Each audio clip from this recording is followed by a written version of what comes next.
नमस्कार दोस्तों। तो चलिए जानते हैं हरियाणा की 1 मई 2026 की 10 बड़ी खबरें। तो आप हमारी वीडियो कौन सी जगह, कौन से ज़िले, कौन से शहर से आप हमारी वीडियो देख रहे हैं, तो वीडियो में कमेंट कर ज़रूर बताएं और हमारे चैनल को ज़रूर सब्सक्राइब करें और वीडियो को लाइक और शेयर भी ज़रूर करें।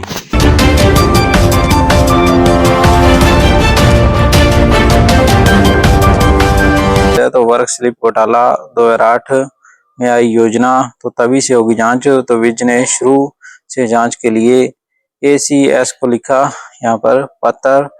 तो भवन एवं अन्य निर्माण श्रमिक कल्याण बोर्ड के तहत हुई वर्क स्लिप घोटाले की जांच का दायरा अब बढ़ाया जाएगा। उपायुक्त सदर की कमेटियों द्वारा की गई 2 साल की जांच में 90% स्लिप फर्जी मिली है। इसके बाद निर्णय लिया गया कि मामले की जांच योजना शुरू होने के साल 2008 से की जाएगी। कैबिनेट मंत्री अनिल विज ने अतिरिक्त मुख्य सचिव को पत्र लिखकर शुरुआत से जांच कराने के निर्देश दिए हैं। मंत्री का मानना है कि केवल 2 वर्षों की जांच में ही यह घोटाला करीब 1500 करोड़ रुपए का नजर आ रहा है। ऐसे में यदि 2008 से जांच हुई तो हजारों करोड़ों की गड़बड़ी सामने आ सकती है। मंत्री अनिल विज ने कहा कि जांच में दोषी पाए जाने वालों को बख्शा नहीं जाएगा। मंत्री अनिल विज ने पड़ताल कराई तो 90% वर्क स्लिप फर्जी पाई गई थी।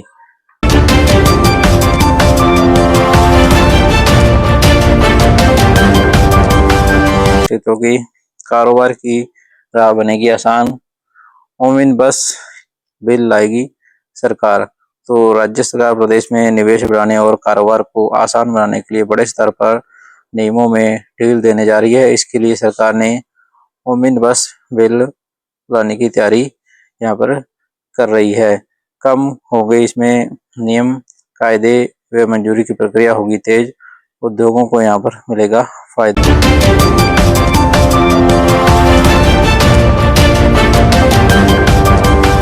क्योंकि जनगणना 2026 तो घरों पर नंबर लगाकर ऐप में दर्ज करेंगे जानकारी। तो हरियाणा में जनगणना आज से पहला चरण शुरू, 30 मई तक घर घर आएंगे कर्मचारी। तो हरियाणा में जनगणना 2027 का काम आज यानी 1 मई 2026 से शुरू होगा।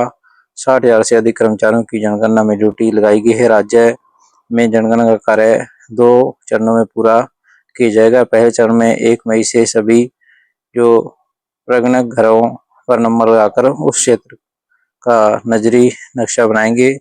इसके बाद वे प्रत्येक घर पर जाकर जनगणना संबंधी सभी जानकारियां मोबाइल ऐप के माध्यम से एकत्रित करेंगे।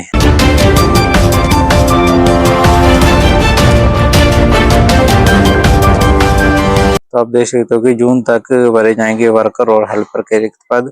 तो आंगनबाड़ी केंद्रों में स्टाफ का संकट होगा खत्म। तो आप देख सकते हो कि 188 आंगनबाड़ी केंद्रों में स्टाफ की भारी कमी के कारण जच्चा बच्चा पोषण और शिक्षा सेवाएं चरमरा गई हैं। वर्तमान में वर्कर के 23 और हेल्पर के 43 पद खाली पड़े हैं, जबकि 7 सर्कलों की निगरानी के लिए केवल 5 सुपरवाइजर तैनात हैं। स्टाफ की कमी से बच्चों को मिलने वाले संतुलित आहार व प्रारंभिक शिक्षा की गुणवत्ता प्रभावित हो रही है।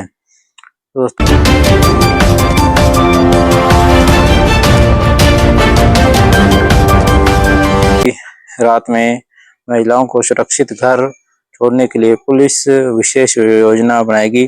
तो सीएम नरेंद्र सिंह सैनी ने हरियाणा विजन 2047 के तहत सेवा, पुलिस और जेल विभाग के शॉर्ट टर्म एक्शन प्लान की समीक्षा की है। सीएम ने स्पष्ट किया है कि राज्य में अपराध नियंत्रण के लिए पुलिस की नवीनतम तकनीक से सुसज्जित किया जाएगा। साइबर क्राइम पर पूर्ण अंकुश लगाना सरकार की प्राथमिकता है। रात्रि में कार्य करने वाली महिलाओं को सुरक्षित कर छोड़ने के लिए पुलिस विशेष योजना बना रही है। महिलाएं पोर्टल के जरिए मदद मांग सकेंगी। डिजिटल अपराध रोकने के लिए साइबर क्राइम सेल में बैंक कर्मियों की नियुक्ति होगी ताकि संदिग्ध खातों को फ्रीज किया जा सके। डायल 112 सेवा के लिए नए वाहन उपलब्ध कराए जाएंगे।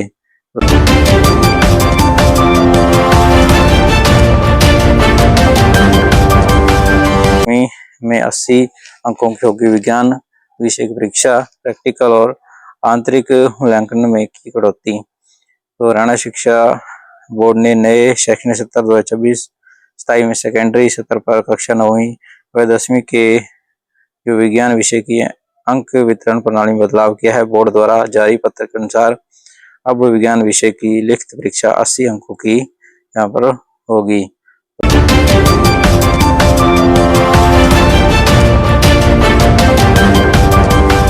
क्योंकि जमीन के बदले अब किसान विकसित 50% भूमि प्लाट या मुआवजा यहाँ पर ले सकेंगे। तो प्रदेश में औद्योगिक विकास और 10 न्यू औद्योगिक टाउनशिप बनाने के लिए लैंड पूलिंग पॉलिसी में संशोधन पर सहमति बन गई है। नई नीति में किसानों को मुआवजे के लिए 3 विकल्प मिलेंगे। पहला, औद्योगिक विकास और नई IMT बनाने के लिए किसानों को उनकी जमीन के बदले विकसित जमीन पर 50% हिस्सा यहाँ पर दिया जाएगा।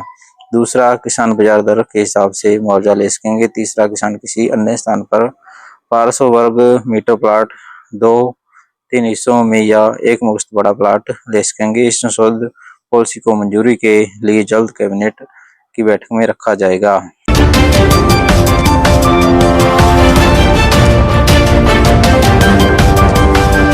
क्योंकि हरियाणा में सेवाएं डिजिटल ई-संजीवनी से मरीजों को मिल रहा ऑनलाइन परामर्श। तो हरियाणा में स्वास्थ्य सेवाओं को आमजन तक सीधा जोड़ा जा रहा है। मरीजों को घर बैठे उपचार की सुविधा मिल रही है। यह बात मुख्यमंत्री नैब सिंह सैनी ने कही है। मुख्यमंत्री ने वीरवार को चंडीगढ़ में स्वास्थ्य क्षेत्र की अनुकरण पहलों पर आयोजित 2 दिवसीय राष्ट्रीय सम्मेलन को संबोधित कर रहे थे। तो दोस्तों, स्वास्थ्य सेवाओं में नवाचारों और 10वें राष्ट्रीय शिखर सम्मेलन में यहाँ पर CM नैब सिंह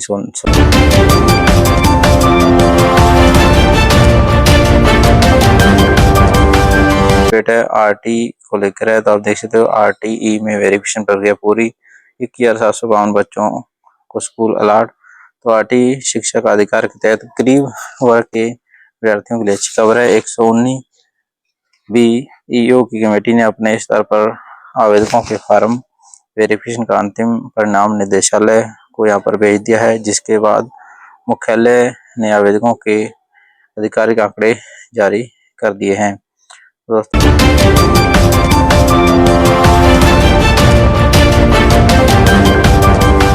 क्योंकि मई अंत तक पेपरलेस 2.0 रजिस्ट्री व्यवस्था शुरू होगी। फेसलेस रजिस्ट्री का प्रोजेक्ट गुरुग्राम फरीदाबाद की किसी तहसील से शुरू होगा। तो प्रदेश में फेसलेस रजिस्ट्री के पायलट प्रोजेक्ट की शुरुआत से पहले मई के अंत में पेपरलेस 2.0 की शुरुआत होगी। इसमें पेपरलेस रजिस्ट्री 1 की प्रक्रिया को यहाँ पर सरल बनाया जाएगा। जून या जुलाई में फेसलेस रजिस्ट्री का पायलट प्रोजेक्ट यहाँ पर शुरू होगा। तो दोस्तों,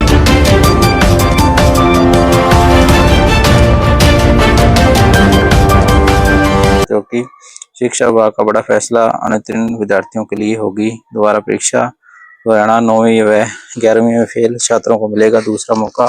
अब खराब नहीं होगा 1 साल। तो आप देख सकते हो कि हरियाणा के सरकारी स्कूल में पढ़ने वाले 9वीं और 11वीं कक्षा के विद्यार्थियों के लिए रात भरी खबर है। यहाँ पर शिक्षा विभाग ने शैक्षणिक सत्र 2025-26 की वार्षिक परीक्षा में अनुत्तीर्ण हुए विद्यार्थियों को दूसरा अवसर देने का महत्वपूर्ण निर्णय यहाँ पर लिया है।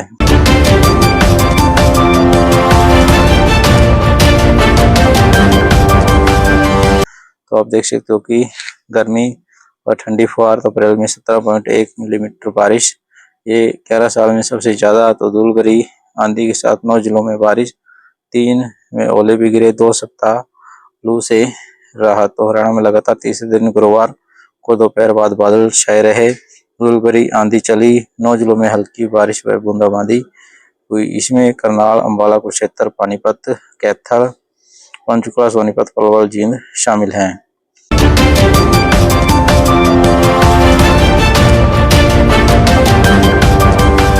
तो कि अब जमीन कीमत तय करने के लिए 3 पेपर लगाए जाएंगे। तो भूमि अधिग्रहण पर मुआवजा तय करने का बदला तरीका। तो सरकार ने बिजली ट्रांसमिशन लाइनों के लिए जमीन के प्रयोग और राइट ऑफ वे के बदले किसानों को मिलने वाले मुआवजे की प्रक्रिया में बड़ा बदलाव किया है। ऊर्जा विभाग की ओर से जारी अधिसूचना के तहत अब जमीन का मूल्यांकन अधिक पारदर्शी तरीके से होगा।